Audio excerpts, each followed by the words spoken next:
নেককার স্ত্রী চিনার তিনটা উপায় দেখবেন। নেককার স্ত্রী ঘরে আসলে স্বামীর সাথে কখনো তর্ক করবেন। নেককার পরেজগার স্ত্রী স্বামী রেগে গেলে চুপ করে থাকবে, কোনো অ্যান্সার করবে না। তবে স্বামী যখন আবার ঠান্ডা হয়ে যাবে তখন তার কাছে গিয়ে বলবে, হ্যাঁ এটাই হওয়া উচিত। স্বামী স্ত্রী এমনও হবে, স্বামী রেগে যাবে স্ত্রী চুপ থাকবে, স্ত্রী রেগে যাবে স্বামী চুপ করে থাকবে, তাহলে কোনোদিন ঝগড়া হবে না। নবী সাল্লাল্লাহু আলাইহি সাল্লামের পরিবারটা ছিল ঠিক এরকম। আল্লাহ রাসূল কোনো কিছু বললে স্ত্রীরা খুব ঠান্ডা মাথায় কথাগুলো শুনে। আল্লাহ রাসূলের চাইতে বয়স্ক, কিন্তু তারপর আল্লাহ রাসূলের কথার উপর কোনো কথা বলতেন না, তারা সম্মান দিতেন। আর আমাদের অনেক বোনেরা এমন আছে, ঘরে ঢুকলেই তার পছন্দ মতো জিনিসটা আসছে কিনা বাস শুরু হয়ে গেল সমালোচনা, জ্ঞান জ্ঞান শুরু হলো।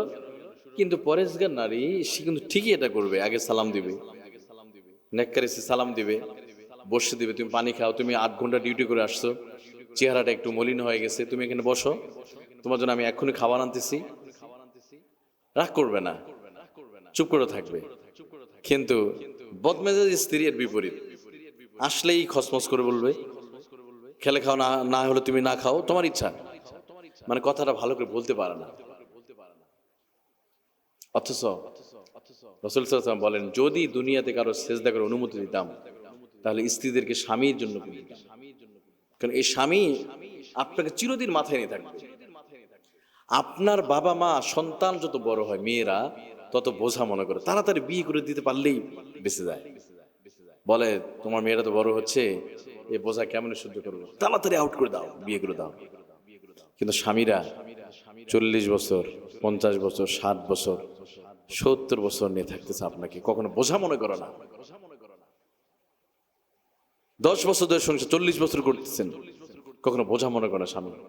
কিন্তু বাবার ঘরে বোঝা মনে। অতএব সেই স্বামীর প্রতি আপনার ভালোবাসা থাকতে হবে। সেই স্বামী যদি রেগেও যায়, আপনার চুপ করতে হবে, আপনাকে, আপনি বাধ্য।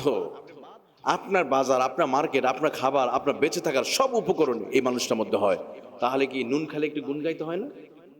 আর আপনি আছেন শুধু কথা কথা দোষ ধরার জন্য। তবে পুরুষরা চাইলে পারে স্ত্রীকে খুশি রাখার জন্য, ওনাকে খুশি রাখতে যেটা দেয় আপনিও সেটা করবেন। স্ত্রী যে মন খারাপ করে এমন কথা বলবেন না, স্ত্রী রেগে যায় এমন কথা আপনি কেন বলতে যাবেন? স্ত্রী কথা কষ্ট পাবে এই কথা কেন বলতে যাবেন? স্বামীদের এটা মনে রাখতে হবে, কারণ আপনার স্ত্রী আপনার রমণী আপনার ঘরের জন্য।